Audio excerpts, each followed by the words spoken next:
Hi అండి. Welcome back to our channel వర విశేషాలు. ఈరోజైతే క్లైమేట్ చాలా కూల్గా ఉంది కదండి. ఇంకా మధ్యాహ్నం నుంచి అయితే చల్లగా గాలి కూడా వేస్తుంది. అలాగే చిన్న చినుకులు కూడా స్టార్ట్ అయ్యాయి, పడుతున్నాయి. ఇలాంటి టైంలో మనకి ఇంట్లోనే ఏదైనా వేడిగా కారంగా చేసుకొని తినాలనిపిస్తుంది కదా. అందుకోసం నేను మెత్తని చెకోడీలు అయితే చేశానండి. దీనికోసం అయితే ఇగోండి ఒక కడాయి తీసుకొని అది వేడెక్కాక 2 కప్పులు వాటర్ వేసుకొని కొద్దిగా పెసరపప్పు వేసి ఉడికించాలి. 1 కప్పు బియ్యం పిండికి 2 కప్పులు వాటర్ వేసుకుంటే సరిపోతుందండి. ఇది ఇలా కొద్దిగా ఉడికాక ఇందులో కొంచెం జీలకర్ర, కొంచెం పసుపు, కొంచెం కారం వేసుకోవాలి. అలాగే టేస్ట్ తగ్గ సాల్ట్ కూడా వేసుకొని కలుపుతూ ఉడికించాలండి. ఇందులో మనం ఏంటంటే కొద్దిగా పచ్చిమిర్చి గుండగా తురుముకొని వేసుకుంటే చాలా బాగుంటుందండి టేస్టు ఈ మెత్తని చెకోడీలకి.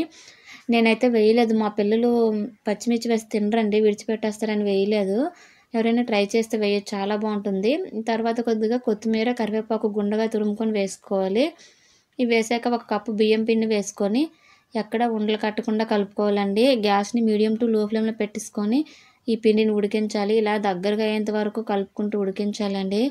ఎక్కడ ఉండలు కట్టకుండా ఈ గరిటతో ఈ పిండి మొత్తం ఇలా మెదుపుకుంటూ ఉడికించాలి. ఇలా దగ్గరగా అయిపోయాక గ్యాస్ని ఆఫ్ చేసేసి ఈ పిండి పైన మూత పెట్టేసి ఒక 5 నిమిషాలు పక్కన పెట్టేస్తే ఆ వేడి పైన కొంచెం పిండి ఇంకా బాగా ఉడుకుతుందనమాట. 5 నిమిషాల తర్వాత ఇంక మూత తీసేసి చేయికి కొద్దిగా ఆయిల్ అప్లై చేసుకొని ఈ పిండి మొత్తం ఎక్కడ ఉండలుగా లేకుండా ఇలా కలుపుకోవాలండి. ఇలా కలిపిన దాన్ని ఇలా ఉండలుగా చుట్టుకోవాలి. ఈ ఉండలు చుట్టాక మనం ఆయిల్ పెట్టేస్తే ఆయిల్ వేడెక్కేలోపు చెకోడీలు అనేవి మనం ఒత్తుకోవచ్చు. ఈ ఒత్తుకోవడానికి ఇక్కడ మనం ఎక్కడ వదుకున్నామో అక్కడ నీట్గా చేసుకొని కొద్దిగా ఆయిల్ అప్లై చేసుకొని ఈ చెకోడీలు ఇలా ఒత్తుకోవాలండి. ఈ మెత్తని చెకోడీలు ఏంటంటే పెద్దగా చేసుకోవాలి, అందుకే ఉండలు కూడా నేను పెద్ద ఉండలుగా తీసుకున్నాను. మొత్తం ఇలా ఒత్తేసుకోవాలండి చెకోడీలన్నీ. ఇలా చుట్టేసుకున్నాక ఆయిల్ పెట్టాం కదా, ఆయిల్ వేడెక్కాక ఇందులో ఒక్కొక్కటిగా వేసుకొని వేయించాలి. ఇవి 2 వైపులా ఇలా తిప్పేసుకుంటూ వేయించాలండి. ఈ ఒత్తుకునేటప్పుడే మనం కావాలంటే నువ్వులు కూడా వేసి ఒత్తొచ్చు, బాగుంటుంది టేస్ట్. నేనైతే వేయలేదు. ఇగోండి ఈ కలర్లో వేయించుకుంటే సరిపోతుంది మెత్తని చెకోడీలకి. ఇవి గట్టివి కాదు, గట్టి చెకోడీలు కాదు కదా, అవి అయితే మనకి డార్క్గా వేయించాలి. ఇలాగా మనకి ఈ గోల్డ్ కలర్లో వేయించుకుంటే సరిపోతుందండి. ఇగోండి చెకోడీలన్నీ ఇలా వచ్చాయన్నమాట. బయట క్రిస్పీగా లోపల మెత్తగా ఉంటాయి.